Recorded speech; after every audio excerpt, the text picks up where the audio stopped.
deal with that at all? Or? Not that I have seen. Yeah, not that I've seen. I don't really, like I said, man, I don't really pay too much attention to comments and things like that. Yeah. All right, thank you. Deshaun, Elliott, good to see you. Nice to meet you too. Yeah. Obviously, some really talented receivers you're facing this week against Ohio State, Jeremiah Smith and Emeka Egbuka. I guess, what have you seen on film, or what do you recognize that you're going to have to maybe do against them as some of the best receivers in the country? Yeah, like you said, man, they got some real talented receivers over there, and it's the same thing week in, week out. No matter who we facing, we're gonna have to compete our hardest and just be in great positions when the ball's in there. That's the main thing I'm focusing on. Do you feel like this week of prep and not having a game last week was pretty important in terms of preparing for a team like Ohio State? Yeah, definitely. Anytime you get an extra week to prepare for a team, that's always a good deal, and you should take advantage of that, and I feel like that's exactly what we did. Was that prep maybe more in the film room, on the field? Like, where do you feel like you got that maybe added edge or growth over the week? Both. Film room, just another week of just watching more film, and they only played at the time of last week like 3 games, so just watching more film, getting work in on the field, and just recovering our body. And what sticks out about, Jeremiah Smith, you only have so much film for him especially, but Emeka's a guy that's probably going to be in the NFL next year. What do they do well? They just fast receivers, make plays, playmakers, so. Okay. That's what I'm saying. Okay, cool. I know you're listed as second string again this week, but started last week. It feel good to start the game after starting on the bench this week? Definitely. It always feels good to be out on the field and playing with your boys. It's always a good feeling, man, competing with those 10 other guys on the field with you and knowing that they going balls out, so you got to do the same. It always feels good, man. It's definitely a good feeling. Did you feel like you maybe had to, bust some rust off because you weren't getting as many reps in those first few games?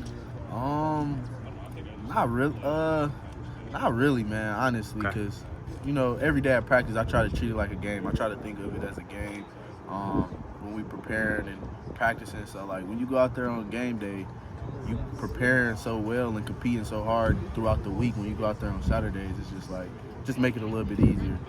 Talking about the receivers, they've also got some pretty talented running backs, Travion Henderson, Quinshon Junkins, and I know your responsibility is flat when they pass out to the flat. I guess, what kind of challenges do they present? You don't want to give them too much space, but at the end of the day, we still got to do our job, come down, leverage, make the tackle. So. Gotcha. You may have been asked this, as a competitor, how much do you relish these opportunities of going on the road, raucous environment, facing a top 5 team? This as a competitor, you got to just love these types of opportunities in front of you. Oh yeah, definitely. It's definitely a big opportunity. You don't get too many chances throughout your career to play top 5, top 10 teams too often. So anytime you do, you got to cherish that moment and bring your best, just like you would any other week. Yeah, it is kind of, I know the cliche is like, hey, we're playing the same every week, going to play hard, but when you are facing a team that has the reverence like Ohio State and the top 3 team, does it kind of amp up the energy a little bit, amp up the energy when you're in pregame and stuff like that?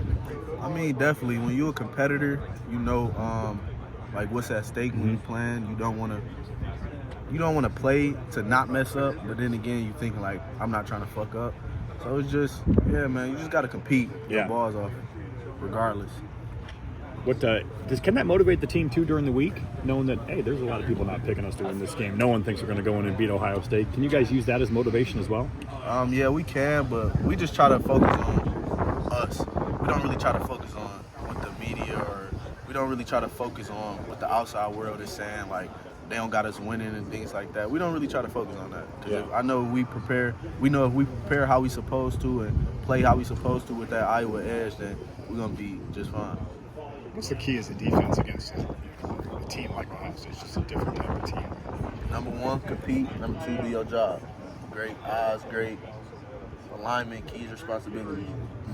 How can turnovers flip a game like this? Quiet the crowd, take them out of the game. I'm sure you guys have harped on that as well. Takeaways and get the ball back. Turnover, takeaway. That ultimately, most of the time, determine the game. So anytime you can get you can win that turnover takeaway margin. That's always a good thing, and that always should put your team in a better position.